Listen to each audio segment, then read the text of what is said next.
জি, আমরা এখন সেশন 6 দেখব। সেশন 6 এ আমরা দেখব হচ্ছে সার্ভিস ক্যাটাগরি, সাব ক্যাটাগরি এবং ল্যাব টেস্ট রিপোর্ট টেমপ্লেট সম্পর্কে জানব। এখানে এর আগে আমরা সেটআপের কিছু অংশ আমরা সেশন 5 এ দেখেছি। তো এবার সেশন 6 এ আমরা দেখব যে কিভাবে একটা টেস্ট অ্যাড করতে হয়। একটা টেস্ট কিভাবে অ্যাড করতে হয়।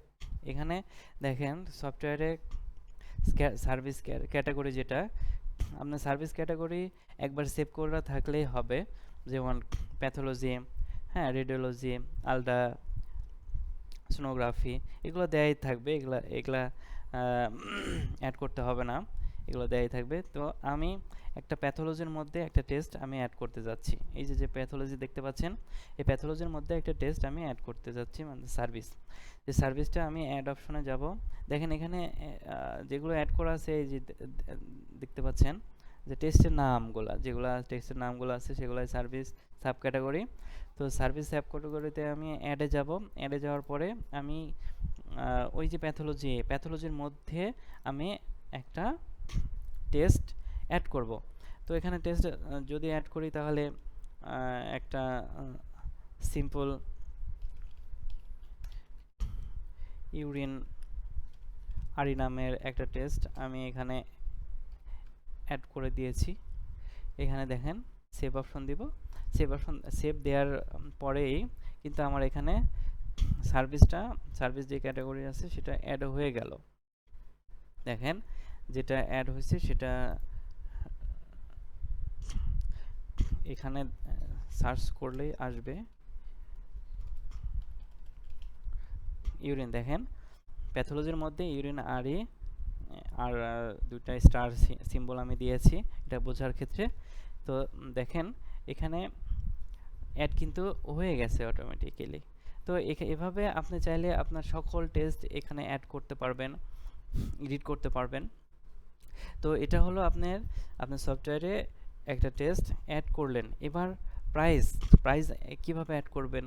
তো এর আগে আমি প্রাইসটা দেখিয়েছি, আবার আবার সেটা দেখাতে চাচ্ছি, কারণ আপনাদের সুবিধার্থে সেট সার্ভিস প্রাইসে যাবেন।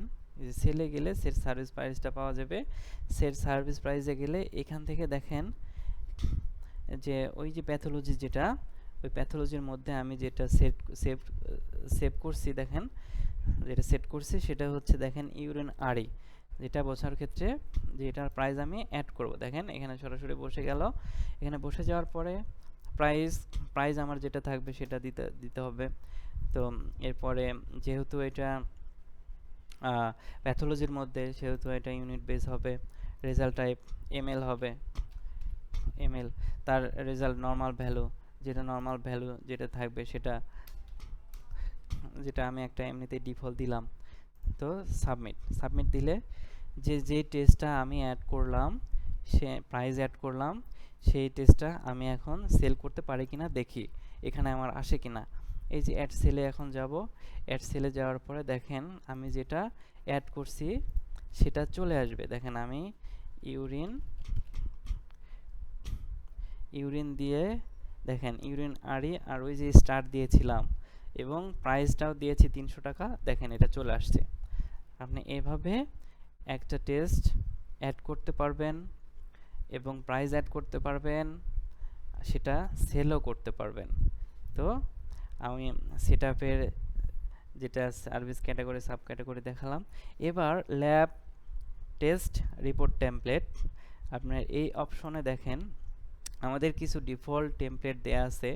এখন এক্ষেত্রে আপনাদের যদি এখানে এগুলো টেমপ্লেট পছন্দ না হয় বা এখানে পর্যাপ্ত পরিমাণে না থাকে, আপনারা আপনাদের কাঙ্ক্ষিত টেমপ্লেটগুলো এখানে অ্যাড করতে পারবেন। যে অ্যাড অপশনে গেলে এখানে দেখেন সেটআপে গেলেন, সেটআপে যাওয়ার পরে অ্যাড অপশন, এই যে অ্যাড অপশনে গেলে এখানে টেমপ্লেট নেম, আপনি এখানে যে টেমপ্লেট নেমটা ধরলাম আমি ইউরিন আরি নামে একটা টেমপ্লেট করব। তো টেমপ্লেট স্টার্ট দিলাম। এখন আপনার যে টেমপ্লেট থাকবে সেই টেমপ্লেটের ডিটেলস এখানে নিয়ে এসে কপি পেস্ট করে এখানে দেওয়ার সাথে সাথেই এখানে সেভ দিয়ে দিবেন, তাহলে ওই টেমপ্লেটটা আপনার অ্যাড হয়ে যাবে। তো আমি আমি যে কোনো কিছু দিতে পারি, এখানে লিখেই দিই ইউরিন আরএ নামের একটা টেস্ট। তো আপনি যে টেস্টটা আপনার ইউরিন আরএ যে ইয়েটা থাকবে, আপনি চাইলে এখান থেকে কাজটা করে নিতে পারবেন। তো ইউরিনারি যে টেস্টের টেমপ্লেট আপনার থাকবে সেই টেমপ্লেটটা কপি করে নিয়ে এসে পেস্ট করে দিয়ে এখানে সেভ দিলেই সেই দেখেন ল্যাব টেমপ্লেটটা অ্যাড হয়ে গেল। এই টেমপ্লেট দিয়ে আপনি রিপোর্ট করতে পারবেন। তো এই যে প্যাথোলজিতে গেলাম, প্যাথোলজিতে যাওয়ার পরে আমি এডিট রিপোর্টে যাব। এডিট রিপোর্টে যাওয়ার পরে দেখি আমি যেটা অ্যাড করছি সেটা আসে কিনা। হ্যাঁ, আমি যে এই যে ইউরিনারি নামের একটা টেমপ্লেট অ্যাড করছি সেটা চলে আসছে। দেখেন আমি যেটা দিয়েছি, যা লিখেছি এখানে সেটাই চলে আসছে।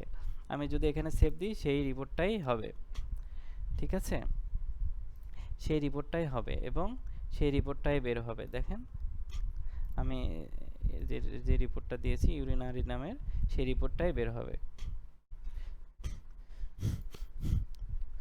তো তো সেটআপ অপশনের যে কাজগুলো রয়েছে, ডিটেলসগুলো আমি সম্পূর্ণই আলোচনা করলাম। তো এখন ইনভেন্টরি, পরবর্তী যে মেনু, ইনভেন্টরিতে আপনার স্টোরের যেগুলো কাজগুলো থাকে, inventory setup, inventory supply setup, item setup, inventory যে সেটআপ অপশন আছে, এখান থেকে আপনার পারচেস আইটেম, আপনার যদি এখান থেকে ইনভেন্টরিতে কোনো কিছু পারচেস করেন তো এখান থেকে পারচেস আইটেম কতগুলো থাকলো এবং স্টকে থাকলো সম্পূর্ণ এখান থেকে ইনভেন্টরিতে আপনি দেখতে পাবেন এবং ইনভেন্টরির কাজগুলো করতে পারবেন বা ইনভেন্টরির সেবাগুলো আপনি নিতে পারবেন।